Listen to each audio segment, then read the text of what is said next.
correction du petit exercice récapitulatif sur les fonctions. Alors, on vous donne ici une courbe, et puis donc il s'agit de répondre aux questions suivantes. Alors, l'ensemble de définitions de f est l'intervalle. Donc ici, il faut regarder sur quelle valeur de x est définie la fonction. Donc on voit que pour les x, ça va de moins 2 à 8. Donc on va considérer que moins 2 et 8 sont compris ici. Donc j'écrirai ici, c'est l'intervalle, il s'écrirait comme ça, moins 2, point virgule, 8.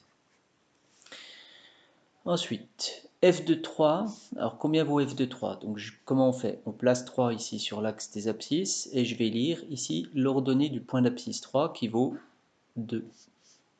Donc je réponds f de 3 égale 2. Ce qui signifie que le nombre 3 a pour image 2 par la fonction f. On peut encore dire que 2 est l'image de 3 par la fonction f. La courbe C passe par le point de coordonnées 6, 1, ici, vous voyez. Donc cela se traduit par f, quand il y a un point appartient à la courbe, on a toujours f de l'abscisse qui est égal à l'ordonnée. Parfois, quand on a l'expression algébrique, ben, ça peut se vérifier par le calcul. Alors ici, on ne donne pas l'expression algébrique. Donc on ne peut que le traduire comme ça et accepter le graphique. Sachant que racine de 3, c'est environ égal à 1,73, écrire un encadrement de f de racine de 3 par deux nombres entiers consécutifs. Alors, c'est une question un peu compliquée, mais en fait, là on vous aide. C'est-à-dire qu'on vous place f de racine de 3, et ici, on veut deux entiers consécutifs. Par exemple, 3 et 4, 4 et 5, 5 et 6, etc. Alors, il faut savoir où lire f de racine de 3.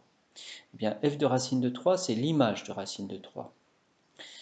Donc, je dois placer racine de 3 sur l'axe des abscisses. Alors, on me dit que c'est environ 1,73. Donc, racine de 3, bah, vous voyez, ça va être par là. Alors, si je vais lire son image, c'est-à-dire f de racine de 3, lui, eh bien, je vois que ça va valoir à peu près 2,8, quelque chose dans ces eaux-là. Et donc, les deux entiers entre lesquels c'est compris, vous voyez, je passe ici de 3 à 2. Donc, c'est compris entre 3 et 2. Mais attention, on mettra bien la réponse le 2 plus petit que f de racine de 3, qui est plus petit que 3. On le met bien dans le bon ordre. Donc on dit que c'est compris entre 2 et 3. Ensuite, écrire dans chacun des cas l'ensemble x tel que f de x égale 1. Alors, f de x égale 1, je rappelle comment on fait. On cherche les abscisses telles qui donnent une image égale à 1. Donc là, on va chercher les ordonnées égales à 1, puisque les images se lisent sur l'axe des ordonnées. Donc ici, les ordonnées égales à 1, et je trace avec mon stylo, j'envoie 1, 2, et on n'oublie pas le dernier ici, 3. Donc j'en ai 3. Alors je vais mettre celui-ci, là, je vais en mettre un, là, un autre, et le dernier ici. Donc je vais répondre S égale, ou juste l'ensemble, puisqu'on me demande juste l'ensemble, je vais mettre l'ensemble solution, c'est moins 0,5,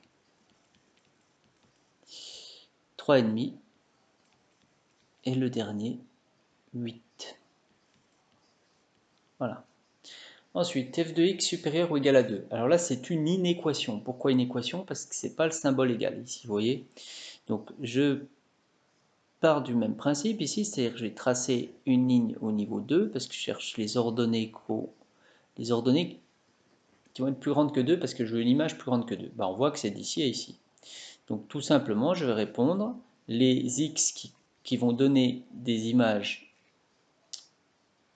plus grandes que 2, eh bien les x, ça va être, je peux assurer ici, vous voyez, entre 0 et 3.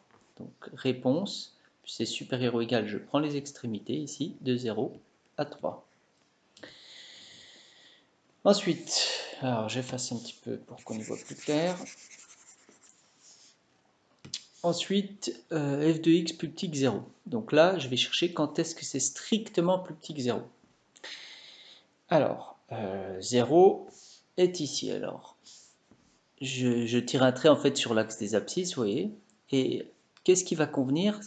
Ben, les abscisses qui vont donner une image plus petite que 0. Ben, il y a celle-ci,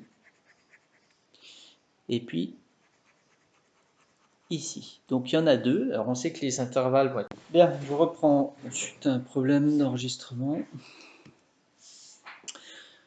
Alors j'étais en train de dire qu'il y avait deux intervalles pour trouver quand est-ce que f de x était inférieur à 0. Et c'est ici entre moins 2 et moins 1, et ici entre 4 et 7. Donc je réponds moins 2, moins 1, union 4, 7. Alors je ne prends pas 7, je ne prends pas 4 parce qu'on veut strictement inférieur à 0 et que pour 4 et 7 c'est pile poil égal à 0. Idem pour 1, par contre je vais garder moins 2 parce que pour moins 2 c'est bien strictement négatif. Voilà. Alors le maximum de la fonction f sur l'intervalle moins 2, 8, donc le maximum ben, c'est le point le plus haut de la courbe, donc ici on le lit sur l'axe des ordonnées, c'est 3, et il est atteint, en quelle abscisse? Il est atteint en 1. Alors ensuite on vous demande de tracer la courbe de la fonction 1 demi de x plus 2. Alors, ça, c'est pour tracer une courbe de fonction, normalement, il faut pas mal de points, il faut plusieurs points, mais là, on a de la chance parce que c'est une fonction affine, donc comme c'est une fonction affine, vous êtes censé savoir que sa représentation graphique est une droite, et donc il nous suffit de 2 points. Alors, je vais chercher 2 points, on choisit 2 abscisses, peu importe, celle que vous choisissez. Le tout, c'est de choisir pour que les calculs soient assez simples. Alors, si je choisis 0, ben, le calcul est très simple, ça fait 2. Si je choisis 1, ça fait moins 1 demi fois 2, ça fait moins 1. Moins 1 plus 2, ça va faire 1. Non, pardon, j'étais en train de calculer avec 2. Donc, j'ai dit, je vais choisir 2 pour que le calcul soit assez simple. Ça fait moins 2 sur 2. Ça fait moins 1 plus 2, ça fait bien 1. Alors, donc, on va placer le point de coordonnées d'une part 0,2 et d'autre part le point de coordonnées 2,1. Alors le point de coordonnées 0,2 il est là, le point de coordonnées 2,1 il est là, et ensuite je trace, vous voyez, je trace ma droite qui va avoir cette allure là, vous essayez de le faire bien avec votre règle, et maintenant on vous demande de résoudre f de x plus petit que g de x. Alors ce qu'on peut déjà faire, c'est résoudre l'équation f de x égale g de x, puisque c'est aussi quelque chose que vous devez savoir faire. Puis ça, c'est plus facile, c'est tout simplement les abscisses des points d'intersection des deux courbes. Donc j'ai une courbe bleue, j'ai ma droite, elle se coupe en 1 point, 2 points, 3 points. Je lis les 3 abscisses et je réponds S égale. Alors l'abscisse du premier, c'est 0. L'abscisse du second, c'est 4. Et l'abscisse du troisième, eh bien, c'est 6. Ensuite, alors, quand est-ce que l'image de f est plus petite que l'image de g? Eh bien, en fait, il faut trouver les points de la courbe de f qui sont en dessous de la courbe de g pour un x donné. Donc, si vous regardez ça, par exemple, pour ce x-là, hein, je prends, si je regarde, eh bien ici, le point de la courbe f, il n'est pas en dessous du point de la courbe g, il est au-dessus. Donc, on comprend vite qu'il faut choisir ces parties bleues-là, ainsi que les parties que je vais entourer qui sont ici. Alors, quelles sont les abscisses qui conviennent pour les parties que j'ai mises? C'est ça, de moins 2 à 0, et de 4 à 6. Alors, je vais répondre comme tout à l'heure. Donc, l'ensemble solution, on a dit de moins 2 à 0. Pour les mêmes raisons que tout à l'heure, je vais garder le moins 2. Par contre, j'exclus le 0, union de 4 à 6. On ne va pas jusque... Alors, par contre, j'efface... Voilà, on s'arrête bien à 6 parce que ici, le point, il est là. Donc, je m'arrête à 6. Voilà.